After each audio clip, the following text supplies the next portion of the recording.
The creamer hit the floor and shattered. White porcelain, spilled cream, and in that moment, Sarah knew her life was about to break apart, too. Because standing up to a racist customer in a small town doesn't make you a hero. It makes you a target. This is the true story of what happens when you finally stop staying silent, and why sometimes doing the right thing costs you everything. This is the story of the graffiti on the diner. The bell above the diner door jingled. Sarah looked up from the grill, wiping her hands on her apron. Her heart sank. It was 3 o'clock on a Tuesday, her slowest time, and Mr. Henderson had just walked in. He was alone. That was bad. When he was alone, he was meaner, as if he needed to perform his bitterness for an imaginary audience. He slid onto his usual stool at the counter, the third one from the end. David, her new waiter, was at the coffee machine, his back to the door.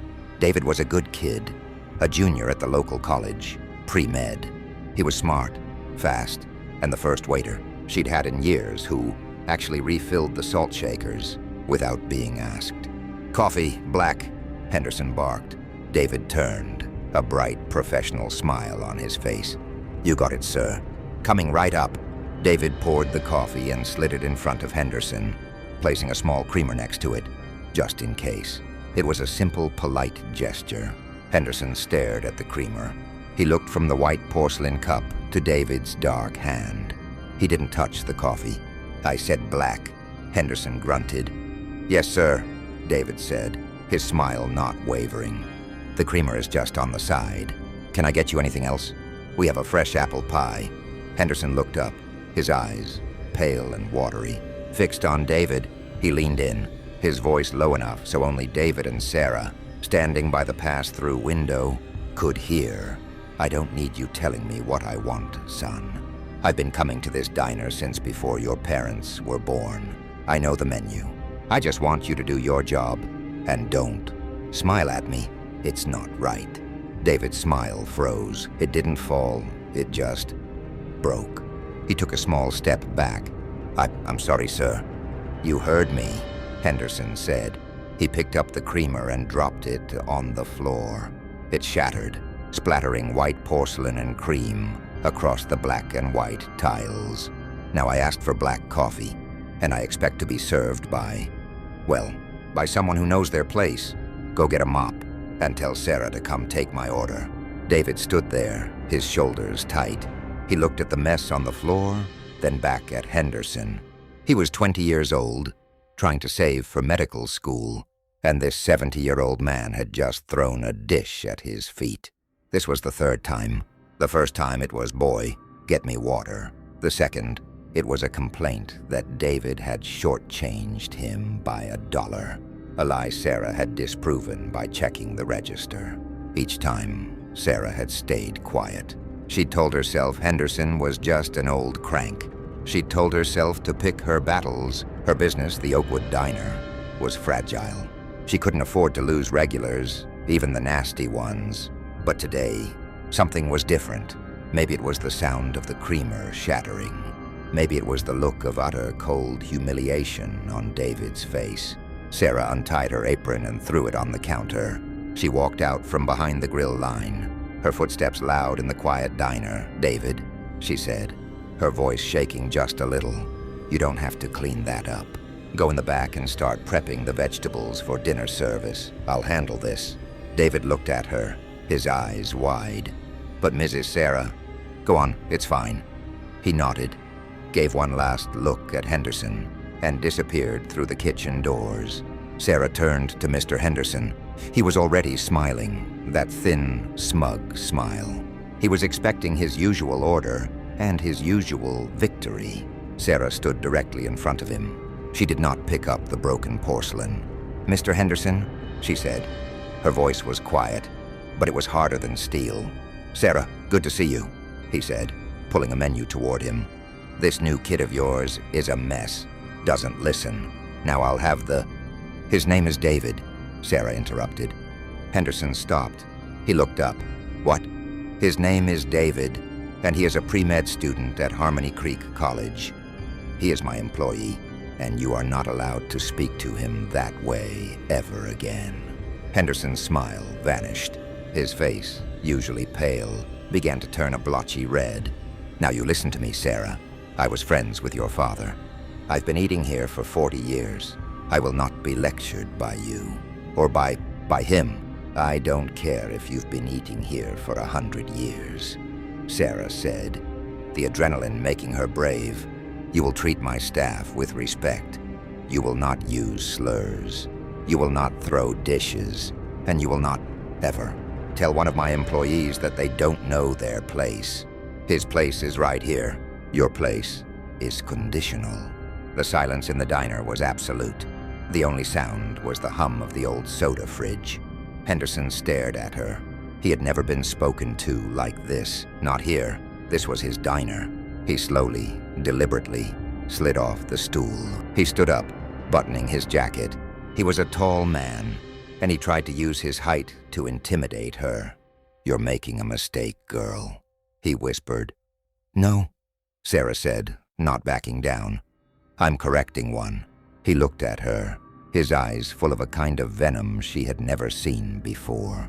Your father would be ashamed of what you've let this place become. You've forgotten who your real customers are. You've forgotten this town." He threw $5 on the counter for the coffee he hadn't drunk. "You'll regret this," he said. Then he turned and walked out. The bell on the door jingled its cheerful, mocking little tune. Sarah stood there, her entire body trembling. She looked at the $5 bill. She looked at the shattered porcelain and the pool of cream on her floor. She was quite sure, declared war. And she had no idea if she could survive it. This is a story about a diner, but it's not really about the food. It's about what we tolerate. It's about the small, quiet acts of hate we swallow every day to keep the peace, and the terrible echoing sound that happens when one person finally decides to stop. This is the story of the graffiti on the diner. To understand why Sarah did what she did, you have to understand what that diner meant to her. It wasn't just a business. It was her entire life. It was called the Oakwood Diner, named after the giant, 200-year-old oak tree that stood in the small town square of Harmony Creek. The diner had been there for 60 years. Her father, a man of few words and even fewer emotions, had bought it in the 70s. He'd worked it himself, 18 hours a day, until it killed him. When he died, he left it to Sarah, and it was a wreck. The books were a mess. The equipment was ancient. The decor was a depressing shade of beige. For the first 6 months, she'd cried every night. She was a graphic designer, not a restaurateur. She had a husband, Mark, and 2 young kids. They had a mortgage. Taking on the diner was financial suicide. Mark had begged her to sell it. "Honey, just sell the land. Let it go. It's a relic. Your father, he wouldn't want you to drown with it." But she couldn't. She'd look at the long Formica counter, and she'd remember sitting there as a child, her father wordlessly sliding her a chocolate milkshake. It was the only place he'd ever seemed, not happy but content. She couldn't sell his ghost, so she'd made a deal. She took out a second mortgage on their house. She used her design skills to gut the place. She didn't have money for contractors, so she'd learned to tile floors herself. She'd learned to fix a leaky sink from YouTube. She'd rebuilt the diner with her own hands. She painted the walls a bright, cheerful yellow. She kept the old counter, but found bright red vintage-style stools. She hung local art on the walls. She changed the menu, keeping her dad's famous chili but adding fresh salads, avocado toast, and a high-end coffee bean. The old guard, her father's regulars like Mr. Henderson, had grumbled. They missed the beige. They missed the 50-cent coffee. But the new families, the students from the nearby college, the younger crowd, they loved it. After 3 brutal years, she was finally starting to break even. She wasn't rich, but she was proud. She'd saved her father's legacy by making it her own. This diner, it was her blood, it was her pride, and she was terrified of losing it, which is why she had tolerated Mr. Henderson for so long. Now let's talk about David. David was not from Harmony Creek. He was from a big city, 3 states over.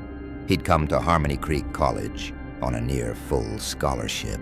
He was pre-med, carrying a 3.9 GPA and working 2 jobs to cover the rest of his tuition. The diner was his night job. He was everything Henderson was not. He was young, he was black, he was educated, and he was optimistic. He saw the world as something to be engaged with, not something to be feared. He'd known, of course, that Harmony Creek was a small town. He was the only black person in his advanced biology class. He was used to the small slights, the way shop owners followed him, the way people stared a second too long. He'd compartmentalized it. He called it the small town tax. He liked working for Sarah. She was tough, but fair. She never missed payroll. She let him eat for free. He felt safe there, until Mr. Henderson. The first incident about a month ago had been subtle. Henderson had been with his group, 3 other old white men. David had brought their checks. "Here you go, gentlemen," David had said. "Have a great day." Henderson had looked at him. "You're new. Where'd Sarah find you?" "The college." "Yes, sir. I'm a student there." "Huh." Henderson had grunted. "Studying what?" "Basketball." His friends had snickered. David had felt the hot flush of shame. He'd just smiled, a tight plastic smile. "Biology, sir. Have a good one." He'd told Sarah about it, and Sarah, she'd just sighed. "I know, David, he's from another time. Just try to ignore him. He's harmless. Harmless." The second time, last week, was the short-changing incident. Henderson had paid in cash for a $14 bill. He'd given David a $20. David had given him $6 back. Henderson had counted it, then slammed his fist on the counter. "This kid tried to rob me. He only gave me $5. He palmed $1. It was a blatant, ugly accusation. Sarah, her face grim, had emptied the register and counted it. It was perfect to the cent.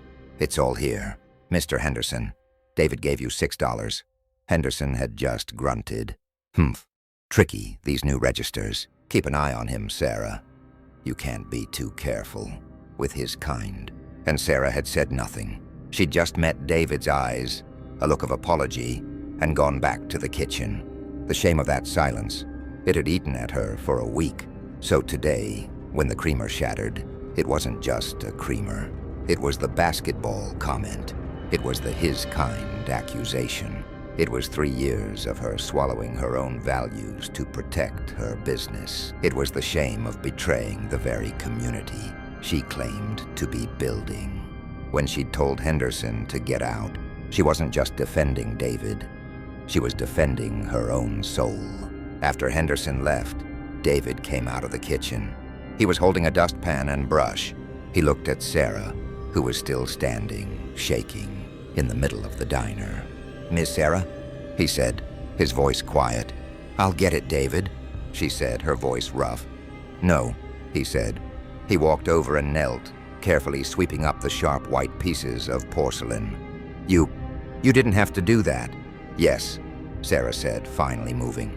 She grabbed a rag and started wiping up the cream. "I did. I should have done it a month ago." "I'm sorry. I am so sorry, David. That will not happen again in my diner. I promise you." David looked up at her from the floor. He wasn't smiling. He just looked tired.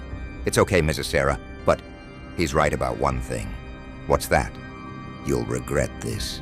The retaliation began, as it always does, not with a bang, but with a click.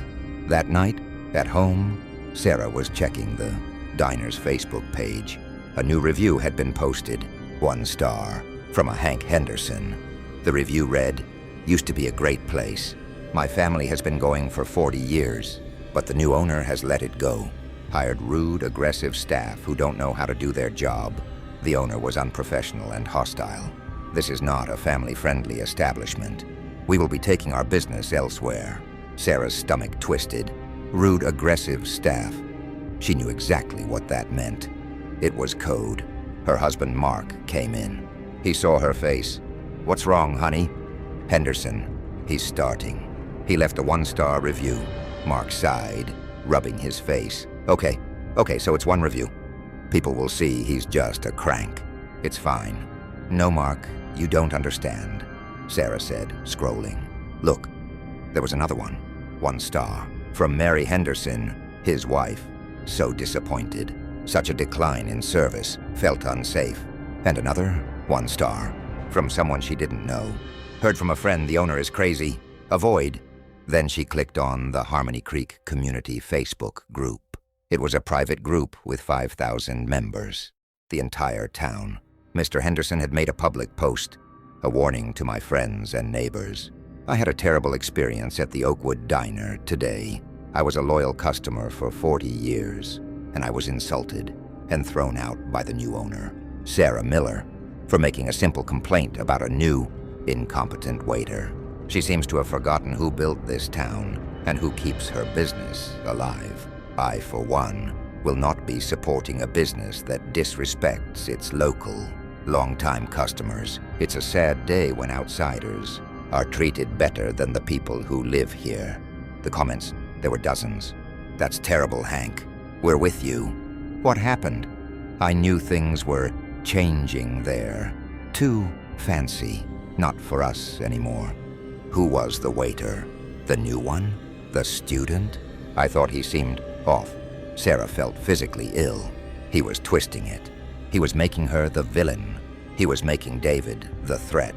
And he was using the most powerful weapon in a small town, the fear of outsiders. The next day, Wednesday, was quiet. A few of her regulars didn't show, but she chalked it up to a slow day. Thursday was quiet too, eerily quiet. Friday was the day she knew. Friday night was her bread and butter. From 5 p.m. to 9 p.m., the diner was usually packed. A 30-minute wait. Families, college kids. The high school football team. At 7 p.m. on Friday, Sarah stood at the pass-through window and looked out. The diner was half empty. The big booths that were always reserved for Henderson's crowd, they were all empty. The counter stools were empty. The football team, whose coach was one of Henderson's golfing buddies, hadn't come. A small, terrified silence had fallen over the diner. The only sounds were the clinking of a few forks and the buzzing of the neon open sign. She was losing fast. Her husband, Mark, who was doing the books that night. He came out of the small office, his face pale. Sarah, he whispered, pulling her aside. Our sales are down 60%. 60 on a Friday. It's just one night, Mark. They'll get over it. Get over it? He said, his voice rising in a panic. Sarah, we have payroll on Monday. We have a food supplier bill for $3,000. We have the second mortgage. This isn't a game. This isn't some political stand. This is our house. This is our kids' college fund. What do you want me to do, Mark? She hissed back. Grovel, apologize? Let him treat my employee like trash? I want you to be smart, he said. This isn't New York City. This is Harmony Creek. You don't pick a fight with Hank Henderson. He's on the town council. He knows everyone. Just cut David's hours, put him in the back. Washing dishes. Hire a new waitress. Someone local, and then go and apologize to Henderson.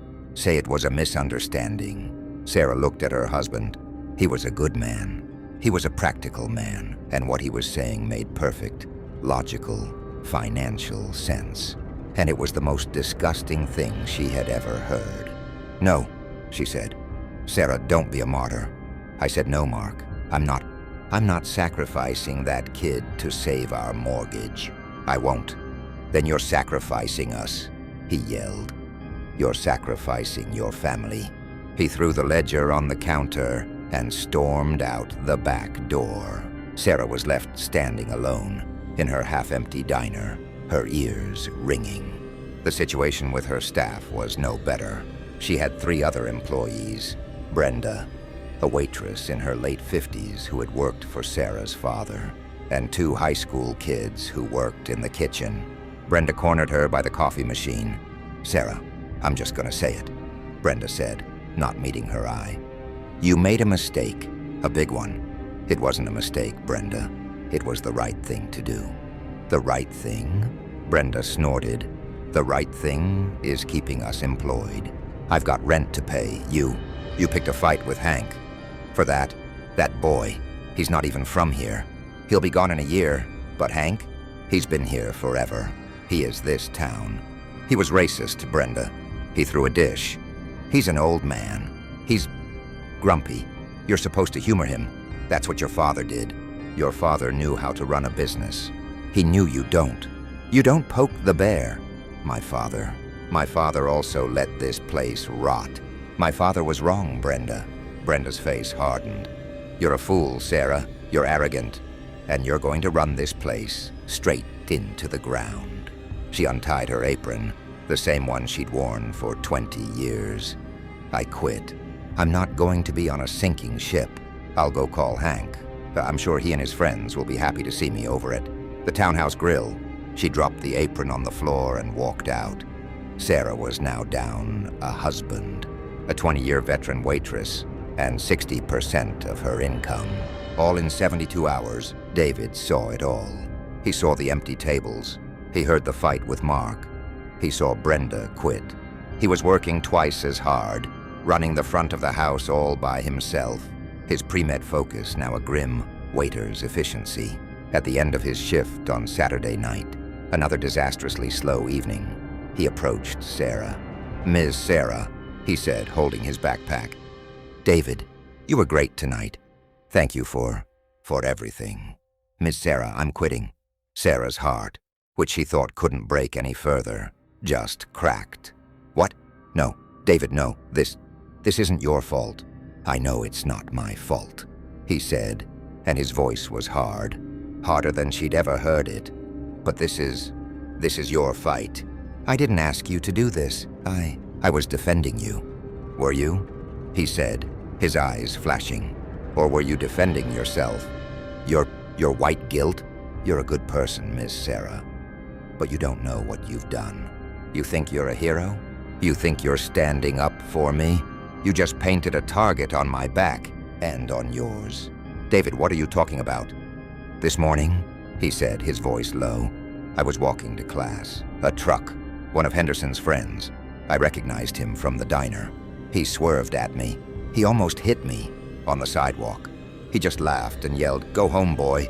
Sarah's blood ran cold. He what? This isn't a Facebook post, Miss Sarah. This isn't community. This is a town, a small town. And you just told them that I'm a problem, that I'm the one who's aggressive." He slung his backpack over his shoulder. "I can't, I'm sorry. I came here to study. I came here to build a future. I didn't come here to be your cause. I'm not safe here anymore, and I don't think you are either." He walked to the door. "David, wait," she called. He stopped, his hand on the door, but he didn't turn around. "Thank you for what you tried to do," he said. "But you should have just let me clean up the glass." He left. The bell jingled. Sarah was alone. Her cook had left. Her husband was at home, not speaking to her. Her best waitress was gone. Her best employee was gone. She sat on one of the red stools in her bright yellow diner in the empty, crushing silence. She had done the right thing, and she had lost everything. She cried. She put her head down on the cool Formica counter, the same counter her father had stood behind, and she cried for her business, for her family, for David, and for her own stupid, arrogant pride. She must have fallen asleep. She woke to the sound of her phone ringing. It was 5 a.m., Sunday. The diner was dark, the air cold. Her neck was stiff. It was her husband, Mark. "Sarah." His voice was strange, panicked. "Sarah, where are you? Are you at the diner?" "Yeah," she mumbled. I fell asleep here." "What's wrong?" "Sarah, just stay inside. I'm coming to get you. I think you should call the police." "What? Mark, you're scaring me. What's going on?" Just look out your front window," he said, his voice cracking. She stood up, her legs aching. She walked to the front door. The sun was just beginning to rise, casting a weak, gray light over the town square. She looked, and she screamed. It was the graffiti. Her bright, cheerful yellow diner was gone. It was covered, desecrated. From one end to the other, in thick black and red spray paint. It wasn't just paint, it was words. Words that seared themselves into her brain. Traitor, go home N-word lover, and in giant 3-foot-high letters, sprayed across her big picture windows, covering the menu sheet so carefully painted on the glass. We don't want your kind here. They had painted a swastika on her front door. She stood there, her hand over her mouth, a small choked sound escaping her. The smell of the spray paint was still in the air. It was fresh. This was not a review. This was not a boycott. This was a message. This was hate, pure, unadulterated, and aimed directly at her. She heard Mark's car skid to a stop. He ran up, his face ashen as he took in the scene. He grabbed her, pulling her into his arms as she finally, fully broke down. She sobbed, unable to form words. I know, he whispered, his own voice thick. I know, I'm sorry.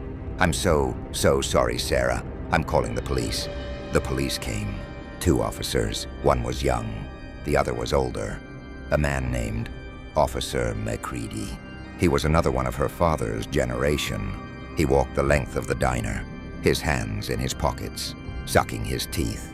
Well, Sarah, he said, his voice gravelly, looks like you made some folks real mad.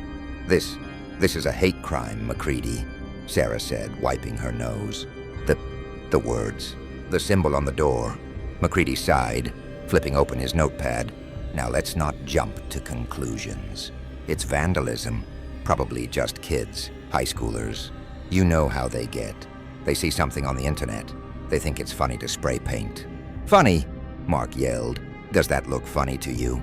They threatened her. They threatened David. Look, Mr. Miller, McCready said, his patience thin. We'll take a report. We'll ask around. But you gotta understand, unless someone's got a camera pointed right at the building, there's not much we can do. These are kids. They're long gone. So you're not going to do anything, Sarah said, her voice hollow.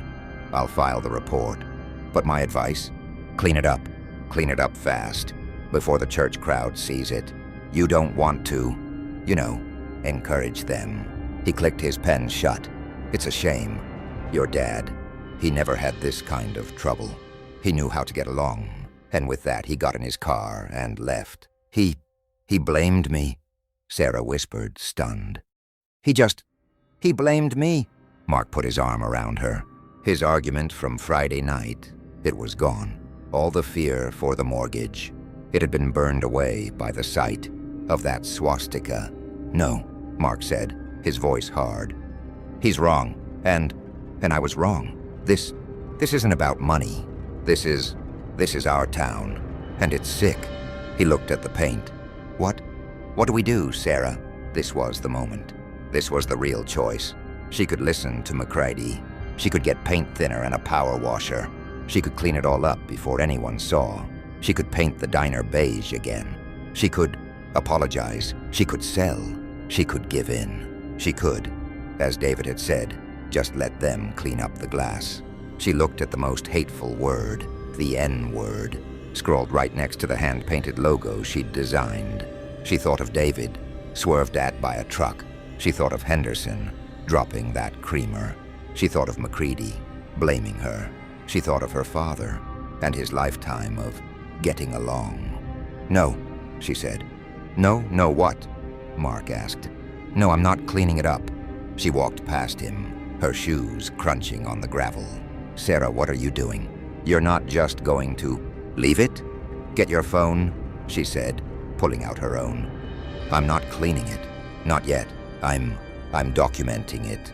I want you to take a picture of every single word. Why? Because, Sarah said, her voice shaking but finding a new cold strength. McCready is right about one thing. I don't want to encourage them. I want to expose them. She took a picture. The swastika. Click. The N-word. Click. Traitor. Click. What are you going to do with those? Mark asked. Sarah looked at her phone. She opened the Facebook app. She went to the Harmony Creek community group. the group where Henderson had posted his lie. Her fingers flew. She uploaded the photos, all of them. The most vile, hateful, ugly pictures. And then she wrote, "Good morning, Harmony Creek. This is what I woke up to at my diner. My diner, the Oakwood Diner, the diner my father built. A few days ago, a longtime customer named Hank Henderson came in. He was racially abusive to my employee, David.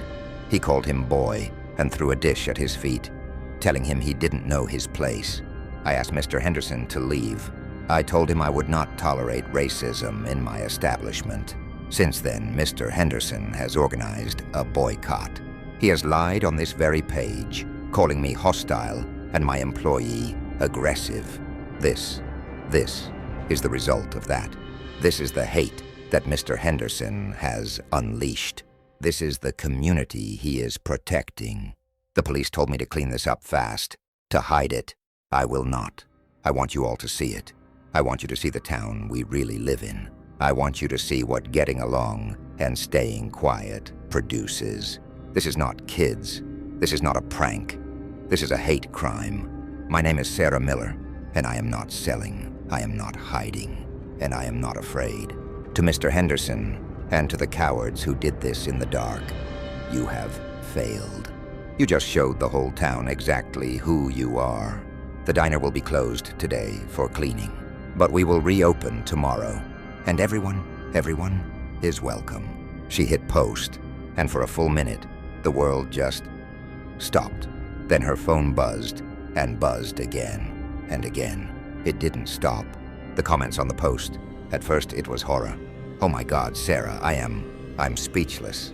This is not Harmony Creek. This is monstrous." Then the support.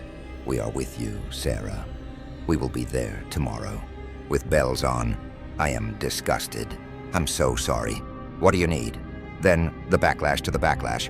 "This is what happens when you disrespect your elders. Sarah, you brought this on yourself. I don't agree with the paint, but Hank Henderson is a good man, and that waiter was rude. Why did she have to hire him? She's just provoking people. This is a hoax. She probably did it herself for the insurance money."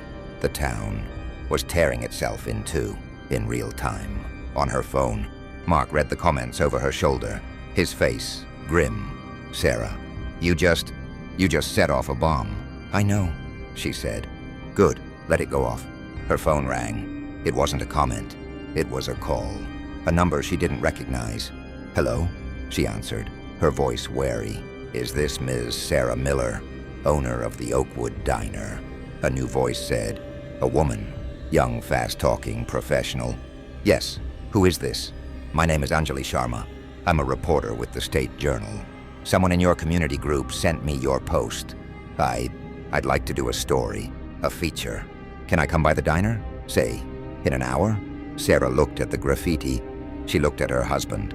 Yes, you can." Her phone buzzed again. An email from the college. It was from the Dean of Students. "Ms. Miller, I have just been made aware of the horrific incident at your diner and the preceding events involving our student, David. This is an attack on one of our own. The college stands with you. What do you need?" Her phone buzzed again. A text from David. He'd seen the post. "Miss Sarah, I'm on my way. I'm so sorry. I'm coming back." She was still standing in the parking lot, surrounded by the ugliest words in the human language, and for the first time in a week, she felt a spark of hope. The reporter, Anjali, was a force of nature. She was there in 40 minutes, a photographer in tow. She didn't just interview Sarah. She took photos of the police report. She went to Mr. Henderson's house. He had no comment. She interviewed other business owners. She also found David. She sat with him at a picnic table on the college campus. And David, no longer afraid, no longer trying to just get by. He told her everything. He told her about the basketball comment. He told her about the truck that swerved at him. He told her what it felt like to be a black pre-med student in a town that saw him as a threat. The story ran on the front page of the State Journal the next morning. Monday, the graffiti on the diner. How one woman's stand against racism exposed a town's divide. It was an explosive article. It wasn't just local, it was picked up by news outlets in the city, by blogs, by aggregators. By 10 a.m., the Harmony Creek Community Facebook group was in flames. The college students were enraged. They had seen David, their David, the guy from their biolab, and his story. A cash mob was organized. Dine in for David, dine in for Sarah. Let's show the Oakwood Diner what community really looks like. Tuesday, all day. And that morning, as Sarah and Mark, who had bought scrapers and paint, were about to start cleaning, a car pulled up. It was one of her regulars, an old woman named Mrs. Gable. She was in her 80s. She got out of her car, holding a bucket and a scrub brush. "Mrs. Gable," Sarah said, stunned. "What are you doing here?" "I read the paper," the old woman said, her voice thin but strong. "I knew your father, Sarah. He was a stubborn fool, and he was a man of his time. He wouldn't have done what you did." Sarah's heart sank. "I know, and he would have been wrong," Mrs. Gable said, putting on a pair of rubber gloves. "This town, we've had this sickness under the surface for a long time. It's about time someone had the guts to lance the boil. Now where's the paint thinner? This swastika isn't going to scrub itself." Another car pulled up. 2 college students, then another, a family, then David, with 3 of his friends. By noon, there were 30 people in the parking lot. They had buckets, brushes, scrapers, and ladders.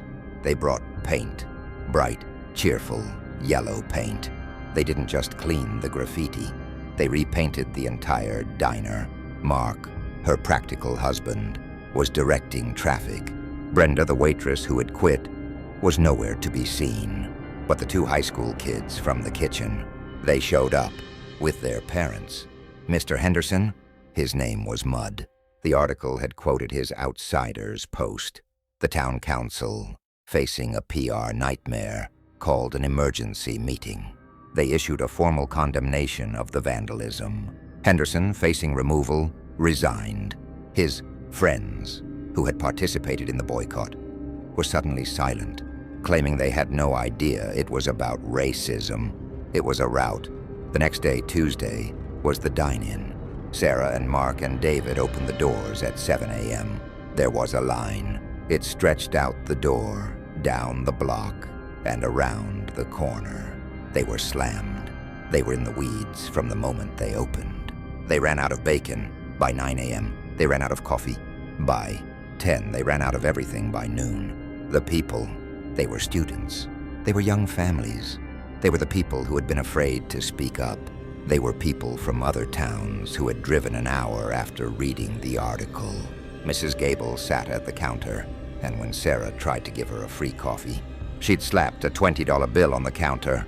"I'm paying, child, and I'm tipping 50%. It was the single busiest day in the diner's 60-year history. They made more money in one day than they usually made in 3 weeks. The mortgage was paid. The food supplier was paid. Payroll was met. This is not a story with a perfect, happy ending. The town is still divided. Sarah lost friends she'd had her whole life. The old guard still meets at the townhouse grill, and they still mutter about how she ruined the town. But the Oakwood Diner survived. It is no longer her father's diner. It is not the quiet beige place where people got along by swallowing poison. It's a new place. It's loud, it's crowded, it's full of students and artists and young families and people of every color. David is still her waiter. He's now the manager. He's graduating next year and has already been accepted to 3 medical schools. Sarah is still at the grill. She's tired. She has a few more gray hairs, but she's not afraid. She kept one small part of the graffiti on the brick wall by the back door. There is a small faded patch where the paint seeped into the mortar. You can, if you look closely, still see the ghost of the word traitor. She left it there as a reminder that silence is not peace. It is just accommodation, and a reminder of what happens when you finally decide to stop. The creamer hit the floor and shattered. White porcelain, spilled cream, and in that moment, Sarah knew her life was about to break apart, too.